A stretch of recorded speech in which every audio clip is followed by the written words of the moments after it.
잔혹한 범죄자에게 나타나는 대표적인 특징 중 하나는 공감 능력이 크게 부족하다는 것입니다.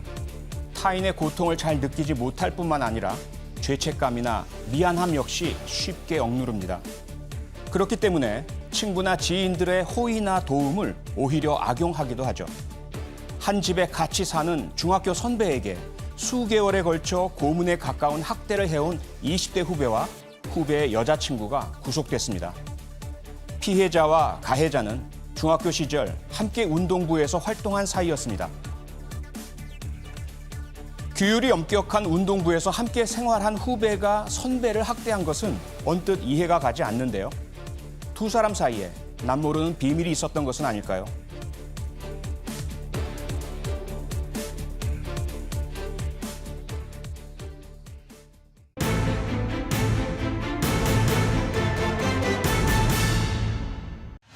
수개월 동안 함께 살던 선배에게 고문에 가까운 폭행을 휘두른 20대 남성과 여성이 결국 구속됐습니다. 피해자의 아버지는 한 인터뷰에서 가해자를 꼭 엄벌해달라고 요청하기도 했습니다. 하나둘씩 드러나는 잔혹한 폭행의 실체를 파헤쳐봅니다. 안녕하세요. 표창원의 사건 반장의 앵커 표창원입니다. 함께 진행해 주실 두 분 먼저 소개해 드리겠는데요. 백성문 변호사님, 네, 박종호 안녕하세요. 기자님 나오셨죠? 안녕하십니까? 네, 반갑습니다. 맞습니다.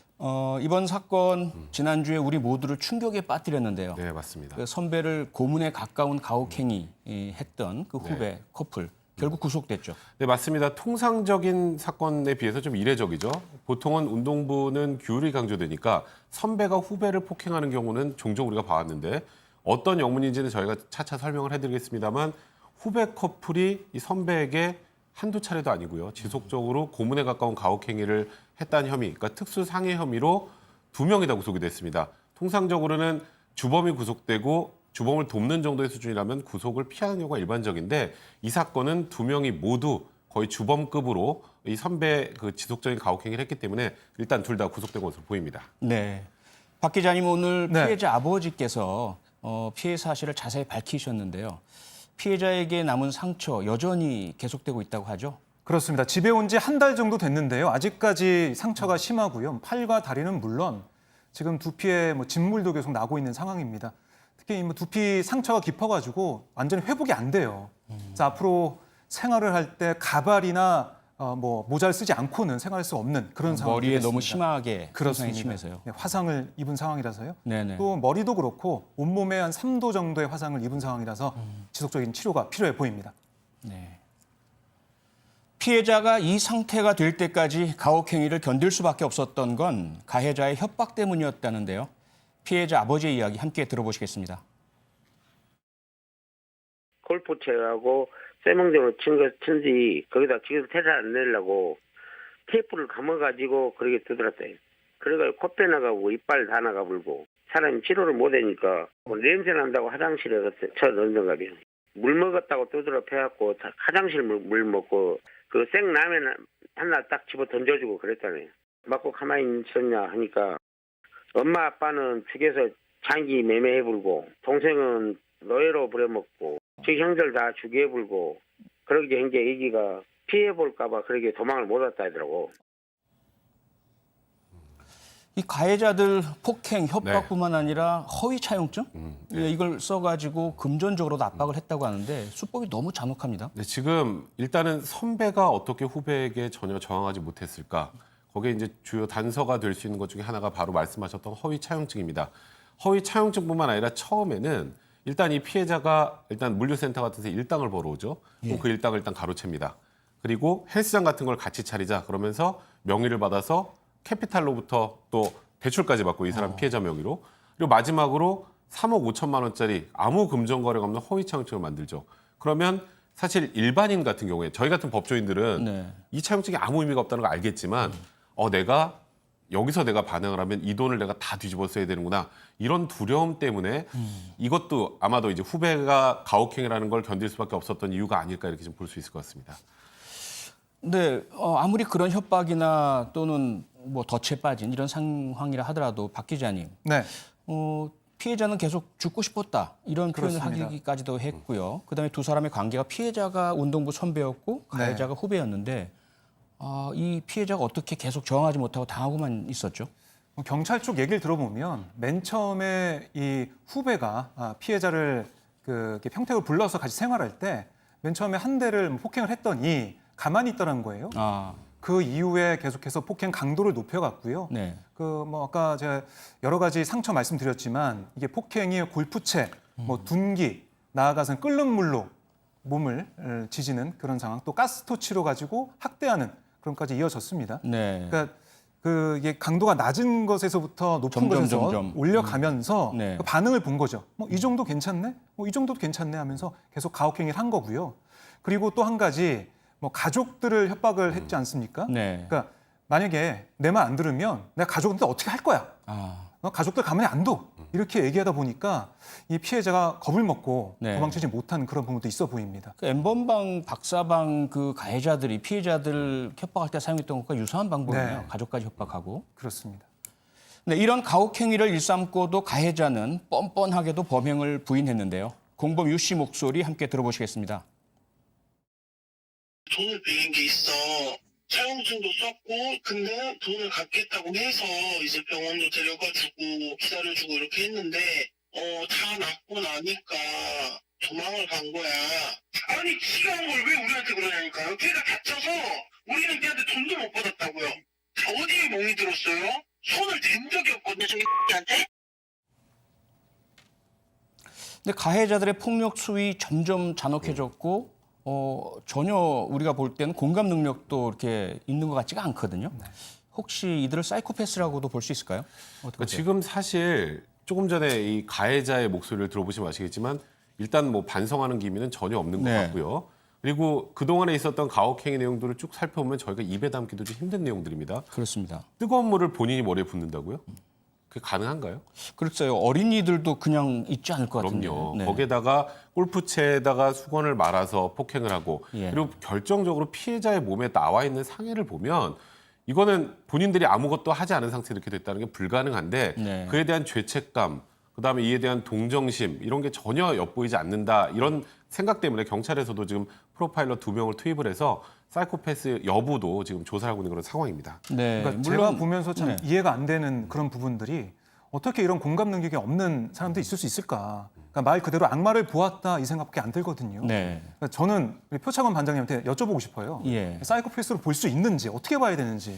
물론 사이코패스인지 여부는 정신과 전문의가 좀 면밀하게 감정 진단을 해야 결론이 내려지긴 하는데요. 수사 단계에서는 대개 프로파일러나 범죄 심리학자가 진단 검사를 하기도 합니다. 그런데 뭐 저희들 입장에서 봤을 때 지금 나온 객관적 상황만을 토대로 본다면 공감 능력이 전혀 없는 듯한 모습은 보이고 있고요. 그다음에 죄책감, 미안함, 반성의 기미 전혀 보이지 않고 있고요.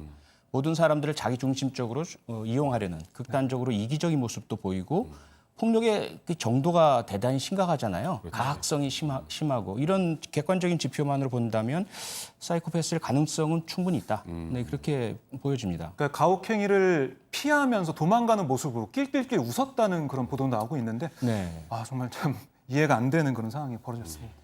네, 참 어떻게 보면 과거에 히틀러 나치 네. 혹은 일제 치하에서 그들이 행했던 가혹한 731 부대 생체 실험이라든지 사람을 생명체로 보지 않고 인격체로 보지 않고 도구나 수단으로 보는 그 면이 좀 엿보이는 것 같기도 해요. 맞습니다. 사실 저도 이 사건을 보면서 가장 충격적이었던 건 아무리 공감 능력이 떨어져도 네. 피해자가 저렇게 극심한 고통을 겪고 있으면 약간에 대한 동정심이라도 생기기 마련이고 그렇죠. 이런 일이 발각이 되면 이에 대해서 본인도 그동안에 느꼈던 걸 좀 털어놓기 마련인데 지금 조금 전에 들어본 목소리상으로는 전혀 그런 것을 느끼지 못하는 것이기 때문에 제가 물론 범죄 심리학자가 아니기 때문에 사이코패스인지 여부는 판단하기 좀 어렵겠습니다만 일반인의 관점에 봤을 때 정상이라고 보이진 않습니다. 네. 다만 여기서 이제 우리가 짚어봐야 될 것은 사이코패스, 반사회성 인격 장애자, 정신과적 장애가 있다 하더라도 이 유형의 정신 장애는 사실 뭐 심신미약, 심신상실에 해당되는 경우는 아니잖아요. 네, 맞습니다. 네. 이 경우에는 말씀하셨던 것처럼 정상이 아니다라는 정도로 생각할 뿐이지 우리가 심신미약이나 심신상실을 판단할 때는 범죄 행위 당시에 내 행위를 이해하고 인지하고 있었는지 여부를 지금 판단하기 때문에 그렇죠. 이 사람들이 본인의 행위는 하는 과정에서 다 인지하고 있었고 아까 말씀하셨던 것처럼 심지어 피해자가 그렇게 고통스러운데 낄낄거려 웃었다. 네. 비정상이지만 우리 형법상 말하는 심신미약이나 심신상실은 되지 않습니다. 그렇습니다. 자, 처벌 문제 한번 알아볼까요? 네.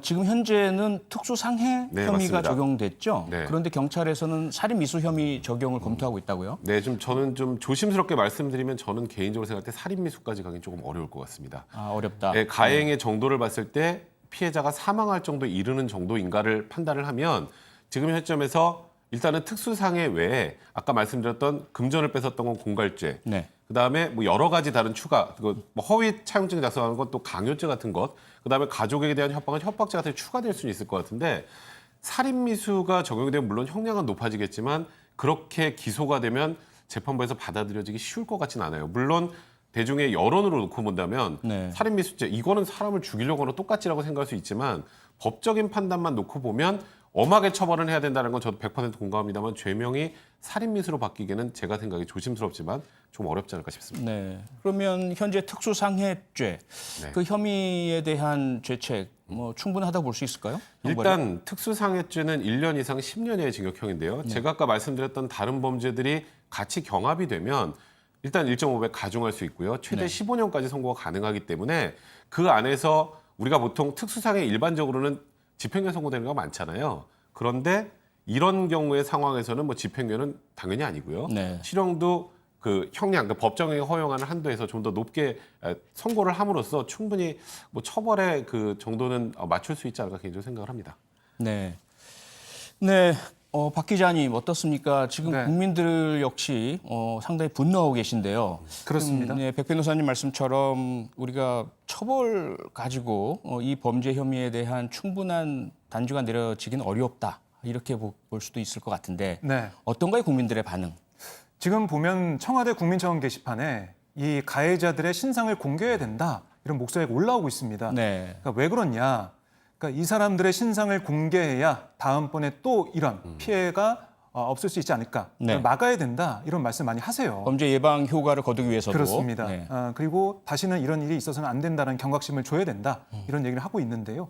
근데 이게 사실 국민청원에 등장했다고 해서 바로 신상 공개가 안 되는 거잖아요. 네. 이 상황을 좀 저희가 바로 뭐 국민 법감정이나 이런 건 있겠지만 바로 공개는 하기 힘든 그런 상황을 좀 보여집니다. 백 변호사님 어떻습니까? 특정 네. 강력범죄의 처벌에 관한 법률에 신상공개 조항이 있는데 네. 과연 이 혐의 가능할까요? 제가 자꾸 시청자들의 생각과 다른 얘기를 하게 될 것 같아서 좀 그렇긴 한데요. 원칙을 말씀해 주셔야죠. 네, 우리가 그리고. 보통 네. 통상 특정 강력범죄 처벌하는 특례법에서 신상 공개를 논할 때는 대부분 살인 혐의입니다. 네. 다 아시겠지만 이제 그래서 죄질이 극도로 안 좋은 건 사실입니다만 이 특정 강력범죄 처벌하는 특례법의 신상 공개 제도로 과연 공개가 가능할까? 그리고 제가 항상 늘 이 신상 공개에 대해서 문제를 제기하는 건 언론에서 관심을 가지면 공개를 하더라고요. 근데 언론에서 관심을 갖지 않으면 더 중한 범죄도 공개를 안 해요. 그래서 네. 저는 최소한 신상 공개 기준을 국민들이 납득할 수 있게 정확하게 알려주고 그리고 이번 커플이 만약에 공개가 불가능하다면 불가능한 이유도 정확하게 소생하게 국민들한테 좀 설명해 줄 필요가 있지 않을까 저는 그런 생각이 좀 듭니다. 네, 지금까지 보면 신상 공개 어떤 사건은 적용이 되고 어떤 사건은 공개가 안 되고 그런데 그 절차를 보게 되면 지방경찰청에서 네. 신상공개 심의위원회를 구성을 해서 전문가들을 모셔서 네. 심의해서 결정을 하잖아요. 네, 근데 맞습니다. 그게 일정한 어떤 규칙에 따라서 하는 게 아니다 보니까 네. 그때 달라지는 모습. 조금 더 어떤 신뢰성, 형평성, 예측 가능성이 있어야 된다는 말씀이신데 혹시 네. 대안이 있을까요? 그러니까 완벽하게 기준을 딱 이리적으로 마련하기는 어렵겠습니다만 네. 동등한 수준의 범죄자라면 다 공개를 해야죠. 근데 늘 우리가 하는 얘기지만 언론에서 관심을 갖는 아주 심한 강력 범죄는 다 공개합니다. 네네. 근데 언론의 관심을 받지 못하는 범죄라고 할까요? 그런 범죄에서는 분명히 죄질도 더 안 좋고 역시 언론이 결정짓는 상황이 그러니까 되고 저는 있다. 그런 방식으로 네. 범죄의 이 신상 공개가 돼서는 안 된다고 생각하고요. 된다. 네. 좀 더 기준을 세분화해서 국민들이 납득할 수 있는 기준을 만들어주는 게 중요하다고 생각합니다. 네,